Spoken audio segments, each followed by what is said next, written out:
क्या योगी आदित्यनाथ गद्दार शहजाद के निशाने पर थे? शहजाद क्या क्या प्लानिंग कर रहा था? क्योंकि खबरें दोस्तों ये आ रही हैं कि रामपुर में पकड़ा गया शहजाद उत्तर प्रदेश के कई इलाकों में कुछ बड़ी प्लानिंग कर रहा था। और साथ ही साथ ये भी खुलासा किया जा रहा है, सूत्र ये भी बता रहे हैं कि उत्तर प्रदेश के मुख्यमंत्री योगी आदित्यनाथ भी आईएसआई के निशाने पर थे। नमस्कार, मैं हूं वैभव दीक्षित। ये जो तस्वीर आप मेरी स्क्रीन पर देख रहे हैं, इनका नाम है शहजाद, जिनको इस वजह से गिरफ्तार किया गया है क्योंकि ये भारत में रहकर भारत के साथ गद्दारी करने का काम कर रहे थे। पाकिस्तान के आईएसआई से इनके संपर्क थे और भारत की खुफिया जानकारी ये पाकिस्तान में पहुंचा रहे थे। चलिए, यहां तक भी बात ठीक थी। अब जो बड़े खुलासे हुए हैं उनमें से सबसे पहला बड़ा खुलासा ये कि इनका एक पूरा गिरोह है, वो जो उत्तर प्रदेश के अलग अलग जगहों पर रहता है और उनको ये पैसे भी देने का काम करते थे जो पाकिस्तान से आते थे। यानी कि अपने बिजनेस की आड़ में जिस तरीके से पाकिस्तान के साथ मिलकर भारत को धोखा देने का प्लान बना रहा था शहजाद, उसके बड़े खुलासे हो रहे हैं। अब क्या वाकई शहजाद की जो व्हाट्सएप चैट की बात की जा रही है, उस व्हाट्सएप चैट में क्या योगी आदित्यनाथ का नाम था?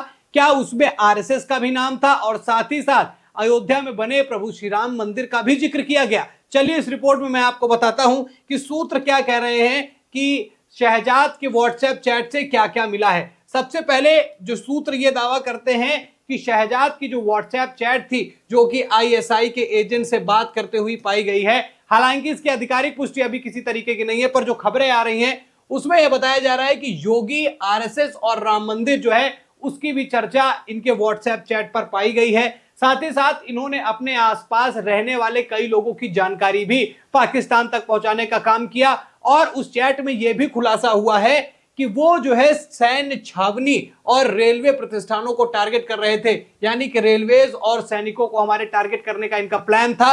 अब साथ ही साथ चैट में यह भी खुलासा हुआ कि अलग अलग शहरों में इनका एक पूरा नेटवर्क था, एक गिरोह बना रहे थे।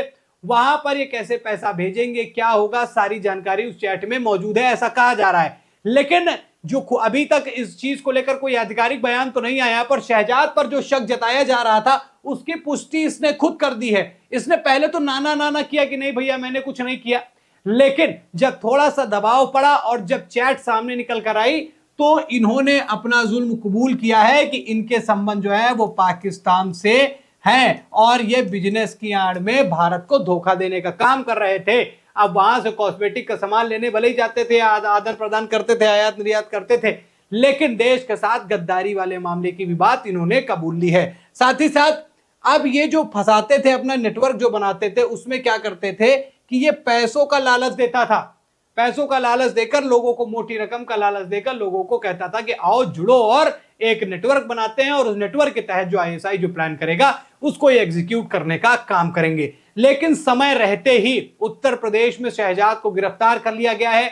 शहजाद से जब बड़ी कसाई के साथ में सवाल पूछे जा रहे हैं, बड़ी कड़ाई के साथ सवाल पूछे जा रहे हैं, तो शहजाद एक एक करके सारी पोल खोल रहा है। और उत्तर प्रदेश में जब यह मामला निकलकर सामने आया तो यह माना जाने लगा कि केवल ये छोटा मोटा काम तो नहीं होगा, जानकारी तो नहीं प्रोवाइड कर रहा होगा, कुछ ना कुछ तो और भी मामला होगा ही होगा। और उसके बाद जब जानकारी पता चली तो सूत्र ऐसा कहते हैं कि उत्तर प्रदेश के कई इलाकों में इनकी प्लानिंग थी कुछ बड़ा गेम करने की, जिसमें से सैन्य छावनी और रेलवे प्रतिष्ठानों को ये टारगेट करने के प्लान में थे। लेकिन इनकी सारी प्लानिंग धरी की धरी रह गई।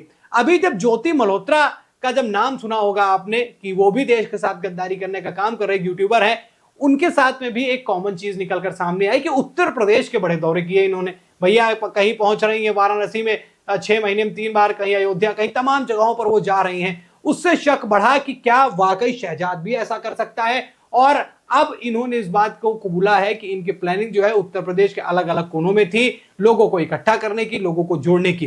अब इन्होंने एक बात और जो स्वीकार की है, जो एक्सेप्ट की है, उसमें क्या है, इन्होंने कहा कि हम खुफिया जानकारी लेते थे, कैसे चाय वाले की दुकानों पर जाकर बात करके लोगों की बातों को सुनना, फिर उन बातों से जो कंक्लूजन निकल रहा है उठा के पाकिस्तान में भेजना, और साथ ही साथ ऐसे लोगों को टारगेट करना जो पैसे से परेशान हो, पैसे की तंगी से जूझ रहे हो, या फिर उनके सपने इतने हवाई हो कि उनको पूरा करने के लिए मोटे पैसे की जरूरत हो। उन लोगों को ये टारगेट करते थे और उसके बाद देश के अंदर रहकर देश के साथ गद्दारी करने का काम करते थे। शहजाद उत्तर प्रदेश के रहने वाले हैं और मुरादाबाद और रामपुर में इनका पूरा मामला पकड़ा गया। वहां ये पाया गया कि भैया इनका ये ये पूरा पाकिस्तान से सिस्टम बना हुआ है। और जब ये चीजें खुलकर सामने आई तो वहां के लोग भी हैरान रह गए। इनकी पत्नी जो है वो लगातार ये कह रही थी इनको फंसाया जा रहा है, लेकिन जब इन्होंने ही इस बात को कबूल लिया है कि हाँ इनके कॉन्टैक्ट थे बिजनेस की आड़ में, ये जो है पाकिस्तान एजेंट से मिले और वहां पर आईएसआई से संपर्क हुआ, उसके बाद जो है ये व्हाट्सएप चैट के जरिए जो इनकी पूरी कहानी है उसकी जो पटकथा है वो पूरी खुलकर सामने आई कि कैसे शहजाद जो है उत्तर प्रदेश में रहकर उत्तर प्रदेश के तमाम जगहों को टारगेट करवाने का काम कर रहा था, लोगों का नेटवर्क बढ़ाने का काम कर रहा था।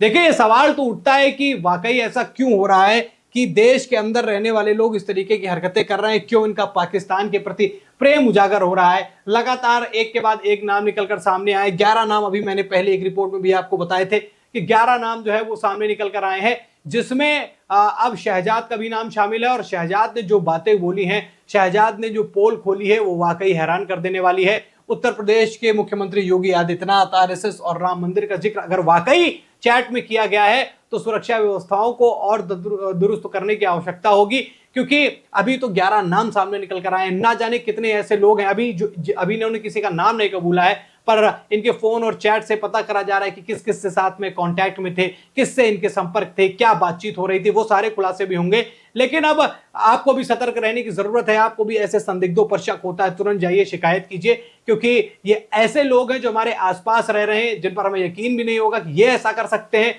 वो ऐसी हरकतों में शामिल होते हुए नजर आ रहे हैं। ज्योति मल्होत्रा जिनके पास एक अच्छा प्लेटफॉर्म था, यूट्यूब से अच्छा पैसा कमा रही थी, फिर भी बड़ी शोहरतें पाने के चक्कर में, बड़ा ख्वाब देखने के चक्कर में वो गलत रास्ते में गई और आज उसका भुगतान करना पड़ रहा है। लेकिन इन लोगों के साथ में ऐसा ही होना चाहिए। ज्यादा लालच में आप देश के साथ गद्दारी करेंगे तो स्थितियां ऐसी ही बनेंगी, आप तो डूबेंगे डूबेंगे, आपका परिवार भी उन्हीं के साथ उसी बहाव में बह जाएगा। योगी आदित्यनाथ और आरएसएस को लेकर जो बातचीत की गई, राम मंदिर को लेकर जो बातचीत की गई, उसका जो है सूत्रों ने जानकारी दी है कि शहजाद ने सारी चीजें भी कबूली है कि वो प्लानिंग कर रहे थे उत्तर प्रदेश में।